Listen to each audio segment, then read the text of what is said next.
Accessible versus Inclusive Museums by Alina Bertolina. 10 Years of Alibites 2022. Hello everyone, my name is Alina Bertolina. I am user experience designer and heritage professional at Centre for Inclusive Design in Sydney.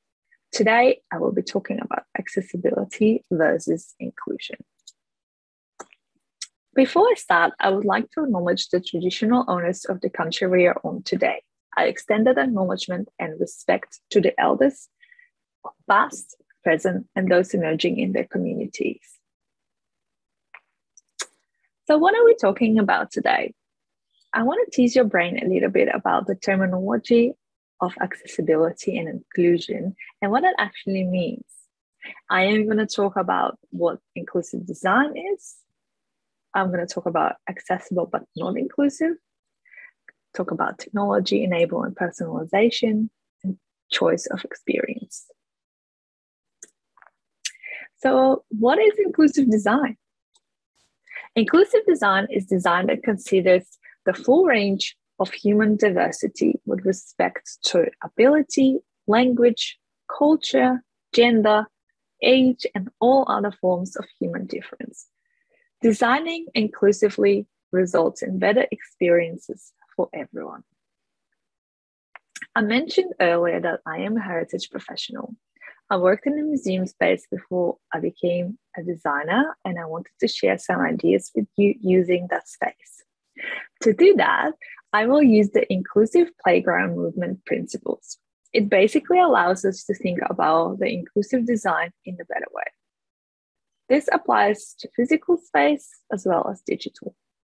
We ask 3 questions when we talk about this, and those are, can I get there? That means, do I know that it's happening? Can I physically get there? Or can I use the technology that will allow me to get there or get there digitally? The second one is, can I play there?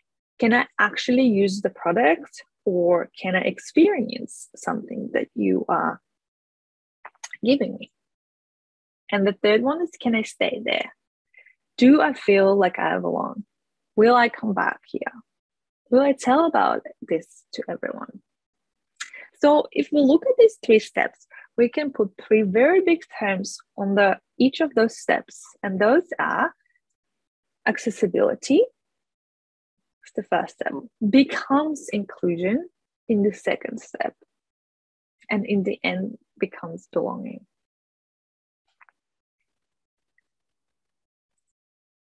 So with that in mind, I want to give you a few examples where design and good intentions do not go past the first step of inclusive design that we just talked about. A good place to show it is a museum space. So what do I mean when I say accessible but not inclusive? Accessibility often becomes a box to tick off. Public places such as museums have disability parking spots, wheelchair ramps, elevators, tactile dots, info in different languages, and that is wonderful, but it doesn't mean someone can actually use it. So I have 3 pictures and 3 examples for this. The first example is a museum that has a tactile dots throughout the whole exhibit. Throughout the whole museum, there are tactile dots, but that museum does not have any products in place that allows people that are blind or visually impaired experience the exhibition on their own. So someone can get there, walk around there, but they actually cannot use that. So they cannot play there. The second one, a picture,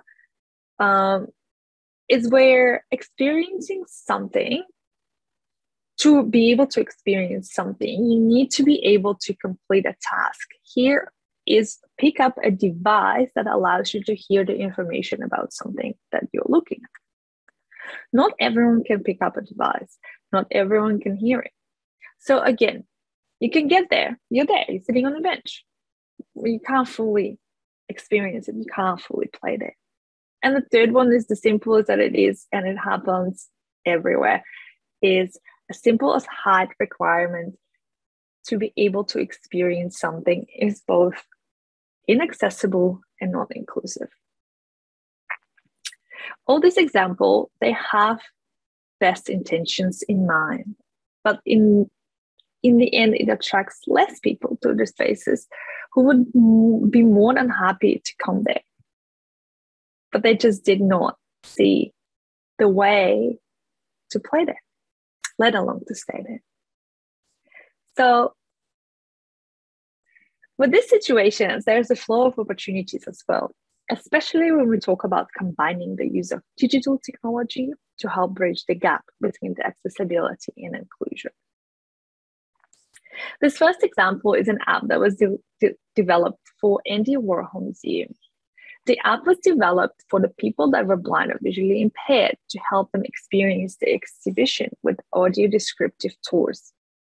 The app worked based on the location trackers on their phones and the beacons in the exhibit space to give people freedom of choice and movement throughout their experience. Because not everyone wants to have a tour guide or be a part of a tour group, or even have to ask for help during their visit.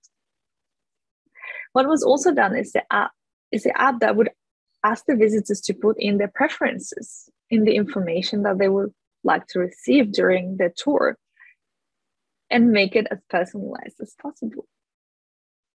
In the end, this app was used by everyone, not only people that it was firstly intended for.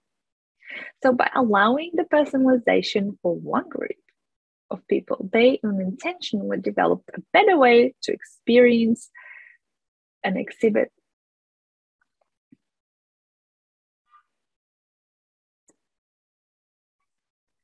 The second example is another great example, is digitalization of physical experiences.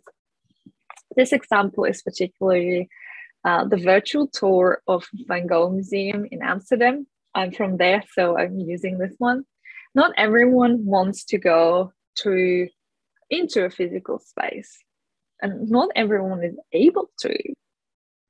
So, and this was happening more and more during the pandemic as well.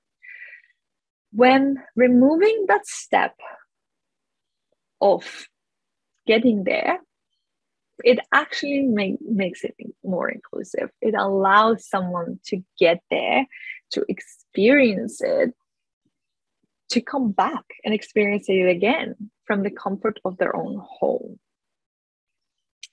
Also, doing something like this removes the cost of entry, which is a barrier for a lot of people with disabilities, because I would not pay for something if I didn't know for sure I could use it in the end.